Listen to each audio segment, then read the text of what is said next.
कैसे हैं आप सभी का मैं आपकी मंच द सक्सेस माइंडेड पे फिर से शानदार प्रश्नों के साथ स्वागत करता हूं दोस्तों। बहुत ही महत्वपूर्ण सेशन होने वाला है। जैसा कि आपको पता है कि भारत के भूगोल पे हमारा अध्ययन हो चुका है।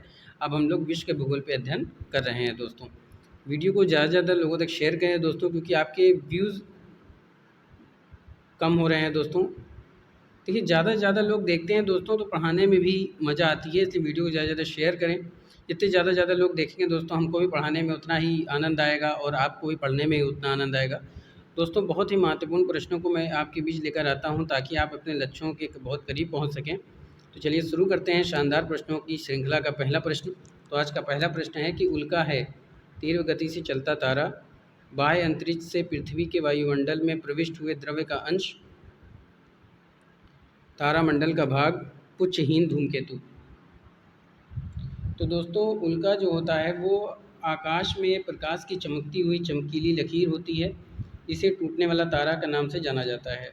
पृथ्वी के वायुमंडल में प्रवेश करते ही घर्षण से चमकने लगते हैं और पृथ्वी पर पहुंचने से पहले ही जलकर राख हो जाते हैं।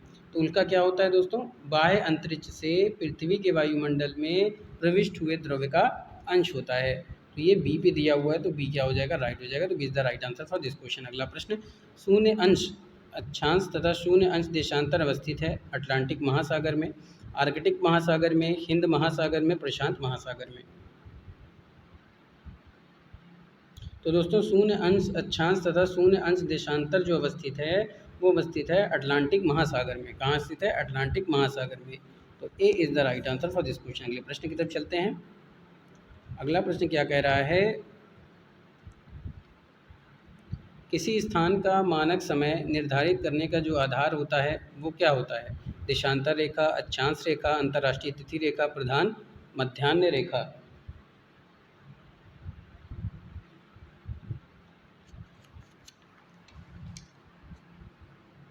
तो दोस्तों, किसी स्थान का मानक समय अगर हमको निर्धारित करना है तो इसका जो आधार होता है वो होता है प्रधान मध्याह्न रेखा। तो डी पे दिया हुआ है, तो D is the right answer for this question. अगला प्रश्न, अंतर्राष्ट्रीय दिनांक रेखा खींची जाती है अफ्रीका से होकर, एशिया से होकर, प्रशांत महासागर से होकर या फिर अटलांटिक महासागर से होकर।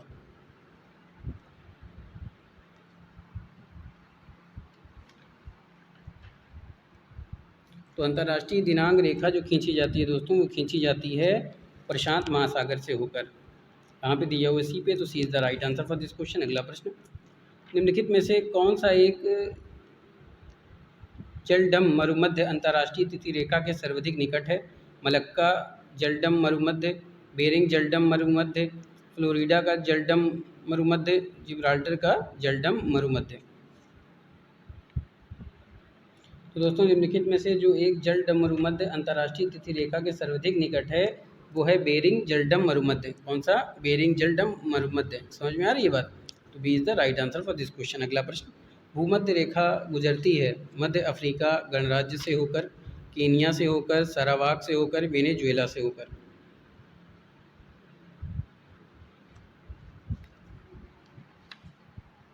तो दोस्तों, भूमध्य रेखा गुजरती है केनिया से होकर। किससे होकर? केनिया से होकर गुजरती है। तो B is the right answer for this question. अगले प्रश्न की तरफ चलते हैं। जिस अक्षांश पर वार्षिक तापांतर न्यूनतम होता है वह है भूमध्य रेखा, कर्क रेखा, मकर रेखा, उत्तरी ध्रुववृत्त। दोस्तों, विषुवत रेखा या भूमध्य रेखा पर वार्षिक तापांतर सबसे कम पाया जाता है, अर्थात यहाँ लगभग वर्ष भर सूर्य की किरणें लंबवत पड़ने से उच्च एवं निम्न तापमान में ज़्यादा अंतर नहीं आ पाता। इन क्षेत्रों में कोई शीत ऋतु नहीं होती। तो यानी कि जिस अक्षांश पर वार्षिक तापांतर न्यूनतम होता है वह होता है भूमध्य रेखा। कौन सा होता है दोस्तों? वह होता है आपका भूमध्य रेखा। कौन सा होता है? भूमध्य रेखा। चलिए, कौन सा होता है? भूमध्य रेखा। तो A is the right answer for this question. अगले प्रश्न की तरफ चलते हैं। निम्नलिखित नगरों में से कौन सा एक भूमध्य रेखा के सबसे निकट है? Colombo, Jakarta, Manila, Singapore. तो जो नगर भूमध्य रेखा के सबसे निकट है या सर्वाधिक निकट है वो है सिंगापुर। कहाँ पे दिया हुआ? डी पे। तो D is the right answer for this question. अगला प्रश्न, भूमध्य रेखा, कर्क रेखा और मकर रेखा तीनों निम्न में से किस एक महाद्वीप से गुजरते हैं? अफ्रीका, एशिया, उत्तरी अमेरिका और दक्षिण अमेरिका। भूमध्य रेखा या फिर कर्क रेखा या फिर मकर रेखा, ये तीनों रेखाएं जिस एक महाद्वीप से होकर जाती हैं उसका नाम है दोस्तों अफ्रीका। तो ये क्या हो जाएगा? ए। तो A is the right answer for this question. अगला प्रश्न, मकर रेखा नहीं गुजरती है बोलीविया, पराग्वे, अर्जेंटीना, ब्राज़ील। मगर रेखा जो गुजरती है वो पराग्वे से गुजरती है, अर्जेंटीना से गुजरती है, ब्राज़ील से गुजरती है, चिली से गुजरती है, टोंगा से गुजरती है, बोत्सवाना से, नामीबिया से, ऑस्ट्रेलिया से, मेडागास्कर, मोजाम्बिक और दक्षिण अफ्रीका से गुजरती है। लेकिन किससे नहीं गुजरती है? बोलीविया से नहीं गुजरती है दोस्तों। बोलीविया कहाँ पे दिया हुआ है? ए पे, तो A is the right answer for this question. अगला प्रश्न, वर्ष भर रात और दिन कहाँ बराबर होते हैं? उत्तरी ध्रुव, दक्षिणी ध्रुव, भूमध्य रेखा, कहीं नहीं।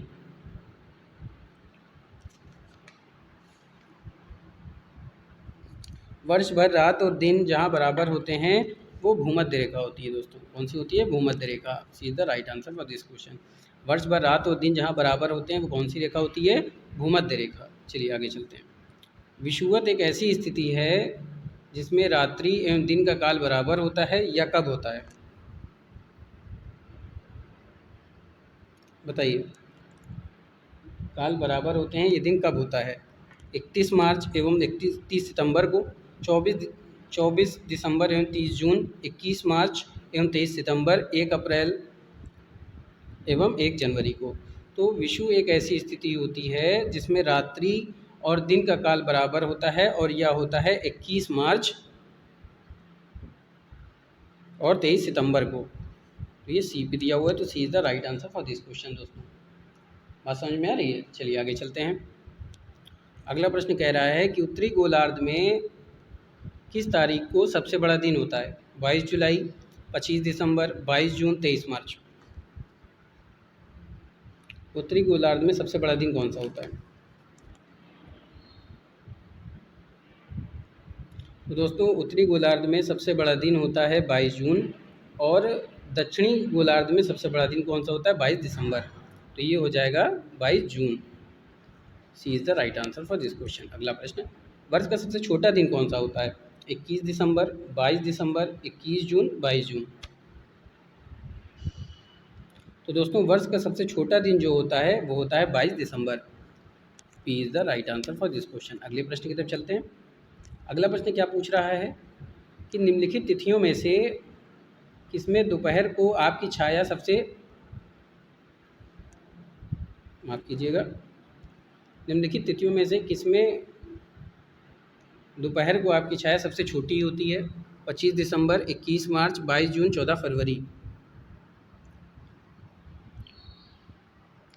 तो दोपहर को जब आपकी छाया सबसे छोटी होती है वो होती है 22 जून को दोस्तों। तो C is the right answer for this question. अगला प्रश्न, ग्रीष्म अयनांत प्रतिवर्ष होता है 23 सितंबर को, 21 मार्च को, 4 जुलाई को, 21 जून को। तो ग्रीष्म अयनांत प्रतिवर्ष होता है दोस्तों 21 जून को। तो D is the right answer for this question. अगला प्रश्न, निम्नलिखित में से कौन महाद्वीप क्षेत्रफल के अनुसार सबसे बड़ा है? यूरोप, अफ्रीका, उत्तरी अमेरिका और दक्षिण अमेरिका।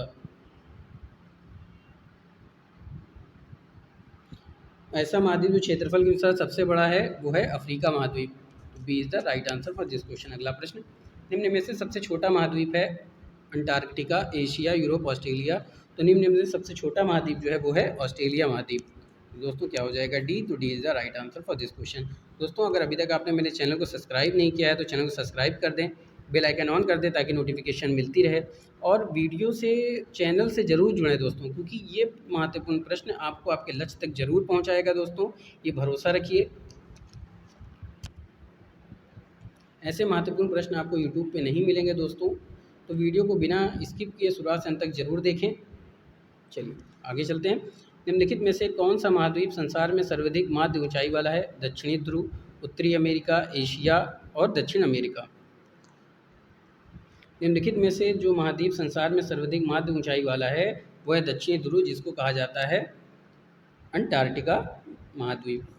ठीक है, तो A is the right answer for this question. अगला प्रश्न, दोस्तों इतनी मेहनत से मैं आपके लिए महत्वपूर्ण प्रश्न बनाता हूं दोस्तों, तो लाइक भी किया करें ज़्यादा से ज़्यादा। चलिए, निम्न विद्वानों में से किसने सुझाव दिया था कि पृथ्वी की उत्पत्ति गैसों और धूल कणों से हुई है? जेम्स जिन्स ने, एच अल्फा वेन ने, एफ ओएल ने और ओ स्मिथ ने।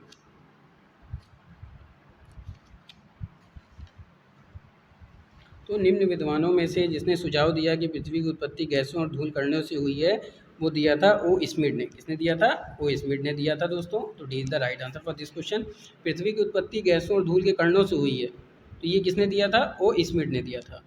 आगे का प्रश्न देखते हैं। पृथ्वी की आयु निर्धारित करने में निम्नलिखित में से कौन सी विधि का प्रयोग किया जाता है? कार्बन डेटिंग, जीवाश्म की आयु, जर्मेनियम डेटिंग, यूरेनियम डेटिंग, या उपयुक्त सभी।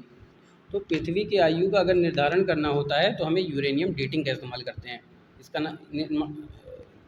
प्रयोग करते हैं यूरेनियम डेटिंग का। आगे चलते हैं। डायनासोर का जो काल है वो आज से कितने वर्ष पहले था? 5 करोड़ वर्ष पहले, 18 करोड़ वर्ष पहले, 40 करोड़ वर्ष पहले, या फिर 80 करोड़ वर्ष पहले। तो दोस्तों डायनासोर का काल आज से लगभग 6 करोड़ 70 लाख वर्ष पहले था। भारत में इसे गुजरात के खेड़ा जिले के राही ओली और मध्य प्रदेश के जबलपुर के बारा शिमला पहाड़ियों पर नर्मदा नदी के पास पाए जाने की पुष्टि हुई है। इस प्रकार हम कह सकते हैं कि डायनासोर का जो काल है वो आज से कितने वर्ष पहले था? 5 करोड़ वर्ष पहले। तो A is the right answer for this question, क्योंकि ऑप्शन में नहीं है 6 करोड़ 70 लाख। चलिए आगे चलते हैं। आगे का प्रश्न क्या कह रहा है कि भारतीय प्राचीन सुपर महाद्वीप गोंडवाना लैंड का भाग था। इसमें वर्तमान समय का जो निम्न भूभाग शामिल था वो कौन सा है? दक्षिण अमेरिका, अफ्रीका, ऑस्ट्रेलिया, ये सभी। तो भारतीय प्राचीन सुपर महाद्वीप गोंडवाना लैंड का भाग था दोस्तों। इसमें वर्तमान समय का जो निम्न भूभाग शामिल था वो है सभी। D is the right answer for this question. आगे के प्रश्न देखते हैं। आगे प्रश्न क्या पूछ रहा है कि रूपांतरित चट्टानों की उत्पत्ति किन चट्टानों से? तो रूपांतरित चट्टानों की उत्पत्ति किन चट्टानों से होती है? अग्न्य, तलछटी, अग्न्य तथा तलछटी दोनों, या उपयुक्त में से कोई नहीं। तो रूपांतरित चट्टानों की जो उत्पत्ति मानी जाती है वो किससे होती है? बताइए। रूपांतरित चट्टानों की उत्पत्ति जिस चट्टानों से होती है उसको कहते हैं अग्न्य तथा तलछटी दोनों। C is the right answer for this question. अगला प्रश्न। अग्न्य चट्टानों के लिए निम्नलिखित में से कौन सा कथन सही है? उनमें पूरा जीवाश्म बहुत कम होते हैं, वे जल के लिए सरंध्र होती है, वह क्रिस्टलीय तथा क्रिस्टलीय दोनों ही होती हैं, इन चट्टानों में सिलिका नहीं होती है। तो अग्नि चट्टानों के लिए जो निम्नलिखित कथन सही है दोस्तों वे कौन सा है? वे क्रिस्टलीय तथा अक्रिस्टलीय दोनों ही होते हैं। तो ऑप्शन क्या हो जाएगा? सी। तो C is the right answer for this question. अगला प्रश्न। अवसादी सेल के लिए निम्नलिखित में से कौन सा कथन सही है? ये वे शैलें हैं जिनकी संरचना ताप व दाब पर निर्भर करती है। अगला ऑप्शन क्या है कि ये शैलें क्रिस्टलीय हैं, ये शैलें स्तरों में निक्षेपित हैं, ये शैलें जल में नहीं निर्मित हो सकती हैं, यानी कि जो शैलें वो जल में निर्मित नहीं हो सकती हैं। इसका ऑप्शन क्या होगा? सही उत्तर क्या होगा कि यह शैलें स्तरों में निक्षेपित हैं। तो ऑप्शन आपका क्या हो जाएगा? सी। तो C is the right answer for this question. दोस्तों अगले प्रश्न की तरफ चलते हैं। बलुआ पत्थर एक परतदार चट्टान है क्योंकि यह मरुस्थल में बनती है, गर्मी से बनती है, पानी के नीचे बनती है, पहाड़ के ऊपर बनती है। तो दोस्तों बलुआ पत्थर यांत्रिक क्रियाओं द्वारा निर्मित होते हैं। ये अवसादी या परतदार शैलें हैं। इनका निर्माण चट्टानों के क्षरण से प्राप्त अवसादों के लगातार जमा होते रहने से परतों के रूप में होती है। इन श्रेणी के अन्य प्रमुख चट्टानें जो होती हैं वो कांग्लोमरेट, सिल्ट, चीका मिट्टी तथा लोएस होता है। तो बलुआ पत्थर एक परत चट्टान है क्योंकि यह किससे बनती है दोस्तों? या पानी के नीचे बनती है। तो C is the right answer for this question. अगले प्रश्न की तरफ चलते हैं। अगला प्रश्न पूछ रहा है कि निम्नलिखित में से कौन सा रूपांतरित चट्टानों का उदाहरण नहीं है? संगमरमर, क्वार्टजाइट, स्लेट, ग्रेनाइट। निम्नलिखित में से कौन रूपांतरित चट्टानों का उदाहरण नहीं है? तो दोस्तों रूपांतरित चट्टानों का उदाहरण संगमरमर होता है, क्वार्टजाइट होता है, स्लेट होता है, लेकिन ग्रेनाइट नहीं होता है। तो क्या हो जाएगा? ये ग्रेनाइट हो जाएगा दोस्तों। तो D is the right answer for this question. अगला प्रश्न। माउंट एटना है एक पर्वत शिखर, एक ज्वालामुखी, एक पठार। माउंट एटना क्या है? तो दोस्तों माउंट एटना ज्वालामुखी इटली के सिसिली द्वीप पर स्थित है। ये एक तरह का ज्वालामुखी है। इसकी सर्वोच्च ऊंचाई 3350 मीटर है। इसकी ऊंचाई कितनी है? 3350 मीटर है और ये एक ज्वालामुखी है। तो दोस्तों ऑप्शन हो जाएगा सी। तो C is the right answer for this question. अगले प्रश्न की तरफ चलते हैं। ज्वालामुखी पर्वत माउंट सेंट हेलेंस कहाँ स्थित है? चिली में, जापान में, फिलीपींस में, संयुक्त राष्ट्र अमेरिका में। अगर हम पर्वत माउंट सेंट हेलेंस की बात करते हैं दोस्तों तो संयुक्त राज्य अमेरिका में स्थित है। कहाँ स्थित है? संयुक्त राज्य अमेरिका में स्थित है। D is the right answer for this question. Mount Saint Helens कहाँ स्थित है? संयुक्त राज्य अमेरिका में स्थित है। दोस्तों बात समझ में आ रही है? कहाँ स्थित है? संयुक्त राज्य अमेरिका में स्थित है।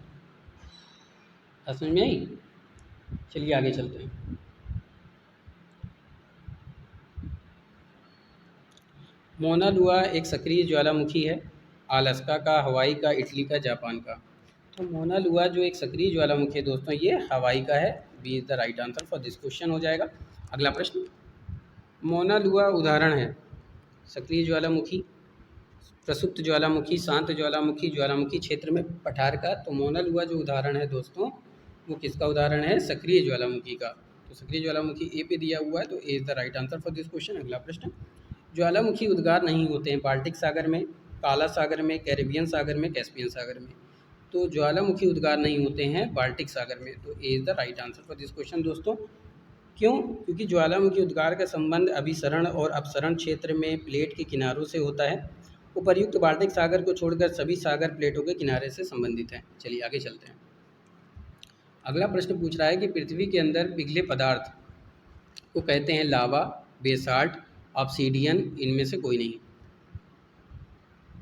तो दोस्तों पृथ्वी के अंदर पिघले पदार्थ को क्या कहा जाता है? मैग्मा कहा जाता है। क्या कहा जाता है? मैग्मा कहा जाता है। मैग्मा कहा जाता है, और मैग्मा इसमें है नहीं, तो ऑप्शन क्या हो जाएगा? डी। तो D is the right answer for this question. अगला प्रश्न, लावा के ठोस होने के फलस्वरूप पृथ्वी के अंदर जो चट्टान निर्मित होती है उसको क्या कहते हैं? प्लूटोनिक चट्टान, वाल्केनिक चट्टान, रूपांतरित चट्टान, या फिर परतदार चट्टान। तो लावा के ठोस होने के फलस्वरूप पृथ्वी के अंदर निर्मित जो चट्टान को कहा जाता है वो प्लूटोनिक चट्टान कहा जाता है। तो A is the right answer for this question दोस्तों। अगला प्रश्न की तरफ चलते हैं। अगला प्रश्न क्या पूछ रहा है कि संसार का सर्वाधिक सक्रिय ज्वालामुखी है कोटोपैक्सी, फ्यूजियामा, किलायू, विसुवियस। तो वर्तमान में संसार का सर्वाधिक सक्रिय ज्वालामुखी किलायू है, जो अमेरिका के हवाई द्वीप पर स्थित है। यह पिछले 25 वर्ष से भी अधिक वर्षों से लगातार उद्भेदित अवस्था में है। लावा उद्भेदन मात्रा की दृष्टि से 4 शीर्ष ज्वालामुखी हैं: किलायू, माउंट एटना, पिटनडिला फोर्नेस और नया मुरागिरा। ठीक है, तो संसार का सर्वाधिक सक्रिय ज्वालामुखी कौन सा हो जाएगा? किलायू हो जाएगा। तो C is the right answer for this question.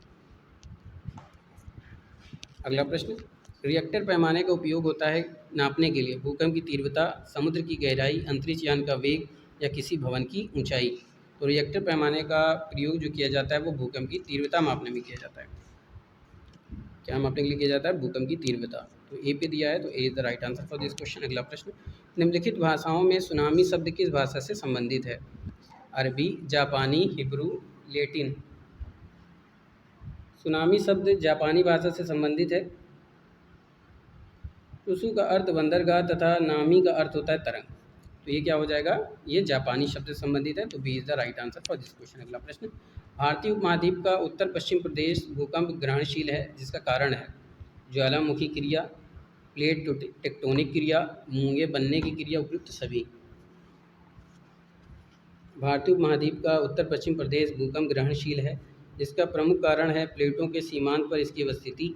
यह क्षेत्र भारतीय प्लेट एवं यूरेनियम या यूरेशियन प्लेट का अभिसरण क्षेत्र है। यहाँ ज्वालामुखी तथा मूंगे बनने जैसी कोई क्रिया नहीं होती है। तो ऑप्शन क्या हो जाएगा? प्लेट टेक्टोनिक क्रिया। तो B is the right answer for this question. अगले प्रश्न की तरफ चलते हैं। अगला प्रश्न पूछ रहा है कि विश्व की सबसे ऊंची चोटी किस प्रकार के पर्वतों में पाई जाती है? किस प्रकार के पर्वतों में पाई जाती है? प्राचीन मोरदार पर्वत, नवीन मोरदार पर्वत, अवशिष्ट पर्वत, ब्लॉक पर्वत। तो विश्व की जो सबसे ऊंची चोटी होती है वो पाई जाती है नवीन मोरदार पर्वत में। तो B is the right answer for this question. अगला प्रश्न, विश्व की सबसे सर्वाधिक लंबी पर्वत श्रृंखला कौन सी है? Himalaya, Andes, Rockies, Alps. तो विश्व की जो सबसे लंबी पर्वत श्रृंखला है दोस्तों वो होती है इंडीज। तो B is the right answer for this question. अगले प्रश्न की तरफ चलते हैं। अगला प्रश्न कह रहा है कि इंडीज पर्वत श्रेणी निम्न में से किस महाद्वीप में स्थित है? ऑस्ट्रेलिया, यूरोप, दक्षिण अमेरिका, एशिया। तो इंडीज पर्वत श्रेणी जिस महाद्वीप में स्थित है उसका नाम है दक्षिण अमेरिका। कौन सी महाद्वीप में? दक्षिण America. C is the right answer for this question. अगला प्रश्न, यूरोप के पर्वत श्रृंखला हैं आल्पस, हिमालय, इंडीज, राकी। तो यूरोप के पर्वत श्रृंखला हैं आल्पस। क्या है? आल्पस। तो A is the right answer for this question. और इसकी ऊंचाई क्या है दोस्तों? आल्पस पर्वत यूरोप में स्थित है। माउंट ब्लॉक इसकी सर्वोच्च शिखर है, जिसकी ऊंचाई है 4807 मीटर। ठीक है दोस्तों। सॉरी, चलिए आगे चलते हैं। व्हाइट पर्वत पाए जाते हैं कनाडा, नॉर्वे, रूस, संयुक्त राज्य अमेरिका। तो वाइट पर्वत जो पाए जाते हैं दोस्तों, वो पाए जाते हैं संयुक्त राज्य अमेरिका में। D is the right answer for this question. अगला प्रश्न, अराकान योमा किस देश में स्थित है? Myanmar, Bharat, Nepal, Bhutan. Arakan Yoma जिस देश में स्थित है दोस्तों, उस देश का नाम है म्यांमार। ऑप्शन हो जाएगा आपका ए, तो A is the right answer for this question. अगला प्रश्न, ब्लैक फॉरेस्ट पर्वत स्थित है फ्रांस, जर्मनी, यूक्रेन, रूस। तो ब्लैक फॉरेस्ट पर्वत जो स्थित है वो जर्मनी में स्थित है दोस्तों। कहाँ स्थित है? जर्मनी में। तो B is the right answer for this question. अगला प्रश्न, ट्रकेंसबर्ग पर्वत है बोत्सवाना में, नामीबिया में, दक्षिण अफ्रीका में, जाम्बिया में। तो ट्रकेंसबर्ग पर्वत दक्षिण अफ्रीका का सर्वोच्च पर्वत है। इसकी ऊंचाई 3482 मीटर है तथा विस्तार दक्षिण अफ्रीका एवं लेसोथो दो देशों में है। इससे स्पष्ट होता है कि ट्रकेंसबर्ग पर्वत कहाँ स्थित है? दक्षिण अफ्रीका में स्थित है। ट्रकेंसबर्ग पर्वत कहाँ स्थित है? दक्षिण अफ्रीका में स्थित है। तो C is the right answer for this question. और इसकी ऊंचाई कितनी है दोस्तों? 3482 मीटर। चलिए आगे चलते हैं। अगला प्रश्न पूछ रहा है कि महाद्वीप में एटलस पर्वत स्थित है? Asia, Africa, Australia, Europe. Atlas पर्वत जो स्थित है दोस्तों, वो अफ्रीका महाद्वीप में स्थित है। B is the right answer for this question. अगला प्रश्न, ये बी रहता है दोस्तों, ठीक है। आगे चलते हैं। माउंट टिटलिस स्थित है जर्मनी में, फ्रांस में, स्विट्जरलैंड में, संयुक्त राज्य अमेरिका में। माउंट टिटलिस जो स्थित है दोस्तों, वो स्विट्जरलैंड में स्थित है। C is the right answer for this question. यह ज्वालामुखी के लावा के शीतलन से निर्मित होते हैं।